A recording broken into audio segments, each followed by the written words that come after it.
There is a house above the world where the overpeople gather. There is a man with wings like a bird.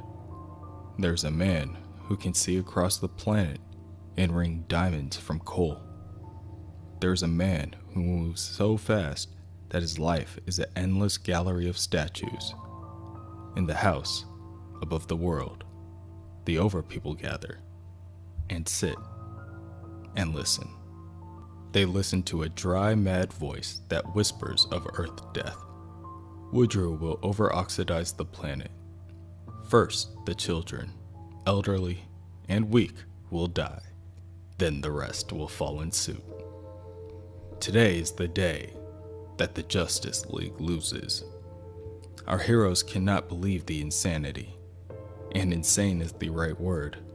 Superman himself noticed over 30 major differences from his speech patterns and posture. It is obvious that Woodrow has suffered a massive psychological breakdown, and at the moment, he isn't controlling the world's vegetation, it is controlling him. Their own planet has declared war on them, and Jason Woodrow is their only means of negotiation, which, in his current state, will be impossible. The Justice League watches over Metropolis, Gotham, Central City, but not one of them had thought to look down in LaCroix, Louisiana. Swamp Thing stands before the Floronic Man. Jason is surprised. The Swamp Thing was rooted, gone to a reward of endless oblivion and peace, and yet he is here. He has returned. Why? Why? It must be because he sensed Floronic Man's victory. Yes, here he is because he could sense the triumph of the green. The Floronic Man leads Swamp Thing to one of his victims hanging in his vines and offers her as a sacrifice. Without a glance, Swamp Thing raises his arm and strikes the Floronic Man, and as the Floronic Man crashes against the ground, he leaves a trail of vegetation. He looks at Swamp Thing through red, dilated pupils and gritted teeth. He understands now. Swamp Thing is a traitor. On impulse, he erects a vine from the ground that solidifies and pierces the chest of Swamp Thing. The Floronic Man attempts to lift Swamp Thing off his feet, but Swamp Thing overpowers him, breaks the vines, and tackles him to the ground.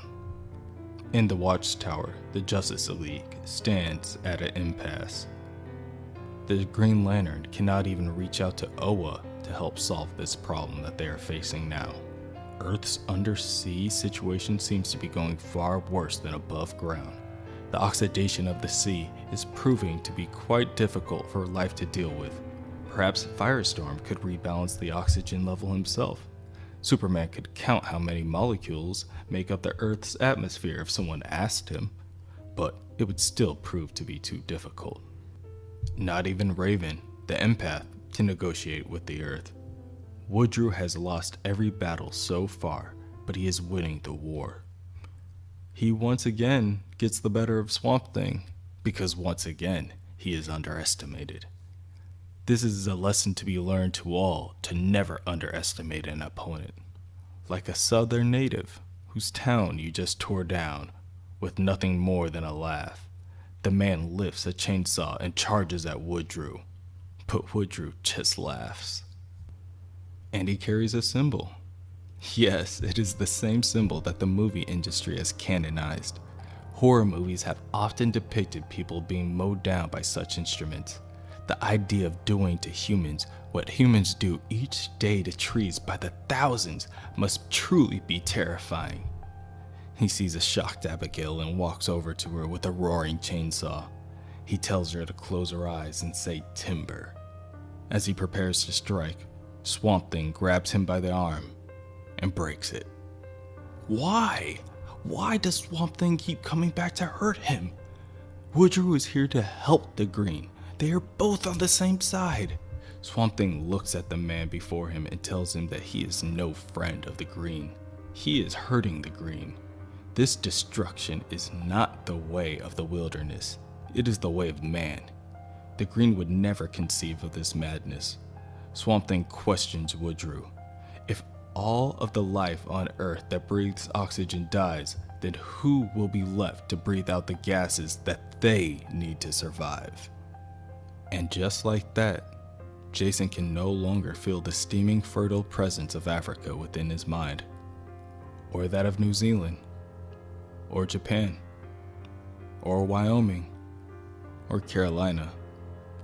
Woodrew's mind breaks, and he runs back into the distance, back into the swamp, leaving Swamp Thing and Abigail standing alone in the ruins of the town. Swamp Thing tells Abigail that Alec Cullen is dead. He died a long time ago, but it has taken even longer for his soul to rest. All that is left is Swamp Thing. This news saddens Abigail, but she musters up the strength to ask Swamp Thing if, at the very least, he is happy. Swamp Thing, for the first time in a long time, smiles and hugs Abigail.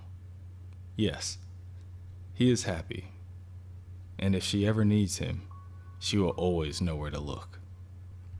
Woodrew stumbles through the swamp. The green has left him, and all that remains in this world are shades of gray. He feels like he's running through a crowd and nobody will speak to him. He is not worthy. His arm hurts, and he is not worthy. He needs to remember that he is a man. Jason Woodrew. Dr. Jason. Yes, they will call him Jason. But how will they know he's a man unless he wears the skin of one? He has just enough left in his spray can for one last cover. Soon they will come. He can feel them closing in. He must hurry. They will come from the sky. The bark on his body has grown since he last wore flesh, but he doesn't have time to trim now. They are closing in. Now for his clothes. The jacket first. As Jason slides the jacket over his mangled limb and slaps his toupee on his scalp, the Justice League enters his lair. "Welcome," Jason says, "welcome from a human like them." The heroes ask Jason what's wrong with him, but he doesn't understand. Oh, they must mean his arm. He broke it. He may need a doctor. It's funny because he is a doctor. Get it, Superman? Get it?